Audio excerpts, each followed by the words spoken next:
جنات عدن مفتحة لهم الأبواب متكئين فيها يدعون فيها بفاكهة كثيرة وشراب وعندهم قاصرات الطرف أتراب هذا ما توعدون ليوم الحساب إن هذا لرزقنا ما له من نفاد. ببشر كل صوام اثنين وخميس بجنة فيها ما لا عين رأت، لا عين الفقير اللي راح يصيف في جمصة، ولا عين الغني اللي طلع على الساحل الشمالي، ولا عين المليونير الملياردير اللي طلع على شواطئ امريكا. ما لا عين رأت ولا اذن سمعت. اجمل واحدة شفتها في حياتك مين؟ اجمل عربية شفتها في حياتك؟ اجمل منظر طبيعي شفته في حياتك؟ اجمل منتجع سياحي سمعت عنه؟ واجمل صوت جميل سمعته في حياتك؟ ولا خطر على قلب بشر ولا قلب اي حد في البني ادمين خطر عليه انواع النعيم اللي في الجنه. انا ببشر كل قوام لليل بهذه الجنه، انا ببشر كل متصدق كافل لليتامى وساعي على حوائج الارامل والمساكين. انا ببشركم يا جماعه الجنه فيها ايه؟ الحور العين. الحور بدات الستات تزعل. طب وبعدين هنصالحهم دلوقتي؟ لا، عايزين من الوقت مش ما تزعلوناش وبعد كده تصالحونا. يا بنتي ده انت جمالك 70,000 مره عند الحور العين.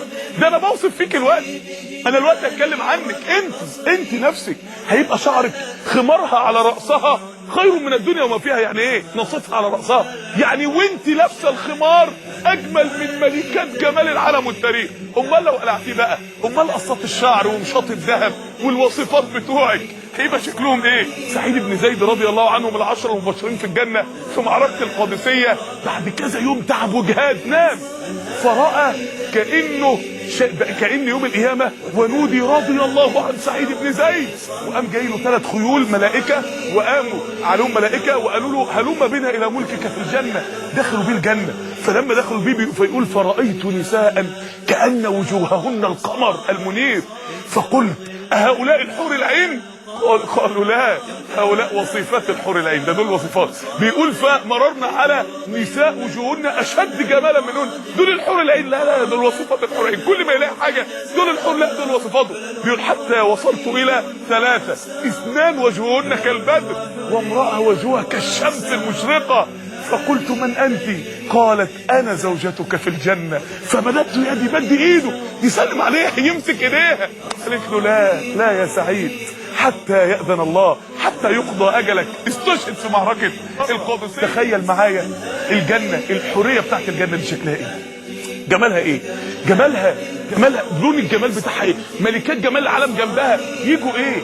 انت تضيع ده عشان ايه؟ انت بتبيع ايه بايه؟ وانت بتبيع ايه بايه؟ انت بتتكلم في ايه؟ انا عايز اتكلم دلوقتي في نعيم النساء في الجنه. نعيم النساء في الجنه يا جماعه ده اخطر حاجه لازم نتكلم عنها. ليه؟ لان هي لو زعلت في الجنه هتنكد علينا، احنا مش ناقصين. احنا نعيم النساء في الجنه يا اخوات. نعيم المرأة، ساعات نسمع بعض الدعاء يتكلم عن نعيم النساء في الجنه استغرب والله. ربنا يبارك في الجميع بس يقول حور مقصورات في الخيام. انت يا اختي جوهره ربنا يحبسك في الارض. هيحبسك في الارض وانا كنت قاعد اشتغل واصوم واقوم طول الدنيا عشان يحبسني؟ يا اخوانا ده دول حور الاخره، مش حور الدنيا، مش نساء الدنيا. ده دول حور الاخره اللي لم يطمثهن انس قبلهم ولا جان. مش اتجوزت وخلفت في الدنيا، ده حاجه ثانيه. انما انت هيبقى جمالك 70,000 مره قدها. انت ملكه، هي متاع زي القصور والانهار. انت ملكه بحق وحقيقي وصفاتك زيها. انت ملكه، عندك املاك وقصور وفلل وقصر في جنه الصيام وفيلا في الفردوس الاعلى. ملكه بحق وحقيقي. يا ترى طقم مجوهراتك وعلبه مجوهراتك في الجنه فيها ايه؟ اذا كان صق شجر الجنه ذهب، اذا كان الراجل جوزك لابس اساور وتاج من ذهب ولؤلؤ وياقوت، امال انت مجوهراتك شكلها ايه؟ يا ترى دولابك فيه موديلات شكلها ايه؟ يا ترى العطور والبرفانات اللي على التسريحه بتاعتك في اوضه نومك شكلها ايه؟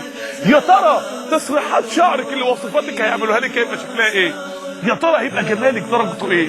يا ترى تخيلي معايا كده، تخيلي املاكك في الجنه هيبقى شكلها ايه؟ انا عايزك تتخيلي نعيمك الحقيقي في الجنه. انت هيبقى مقامك ايه؟ طب احنا مش عايزين حور عين، احنا عايزين جنه من غير حور عين. اخت بتقول لجوزها يا رب ما تدوش حور عين يا رب. سبحان الله. يا رجاله ما ينفعش الكلام ده، احنا عايزين انا عايزك تتخيلي نعيمك شكله ايه. الجنه اللي ربنا انت مالكه، دي وصيفه، انت مالكه بحق وحقيقي، انت ملكك شكله ايه. عايزه جوزك ما يقربش من حور العين، بسيطه جدا. ايه؟ انت مش هيبقى ليك قصور في كل حته وممكن قصر في الفردوس الاعلى، جوزك ما عندوش زيه.